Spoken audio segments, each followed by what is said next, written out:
ఒక రాతిని పట్టుకుని చెక్కి చెక్కి చెక్కి దాన్ని పవిత్రం చేసి చేసి చేసి 7 రోజుల పాటు ప్రతిష్ఠ చేసి, ఓ రోజు నీళ్లలో ఉంచి, ఓ రోజు పాలల్లో ఉంచి, ఓ రోజు ధాన్యంలో ఉంచి, ఓ రోజు నవరత్నాల్లో ఉంచి, అన్ని విధాలా దాన్ని పరిశీలించి అప్పుడు ఇది దేవుడుగా ఉండడానికి తగిన రాయి అని నిర్మాణం చేసి పెడితే మనం అందరం దండాలు పెడుతున్నావా లేదా?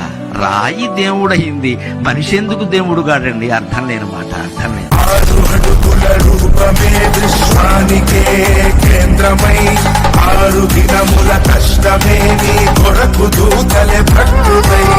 6 అడుగుల రూపమే విశ్వానికే కేంద్రమై, 6 దినముల కష్టమే నీ కొరకు దూతలే భక్తులై.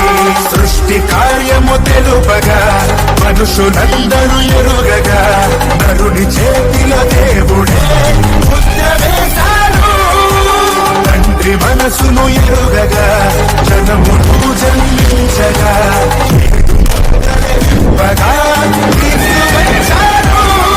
ప్రపంచపు నది పొట్టున ఈ ధరణిలో దీనుడై, ప్రపంచపు నది పొట్టున ఈ ధరణిలో దీనుడై క్రీస్తు పుట్టాడు, క్రీస్తు పుట్టాడు.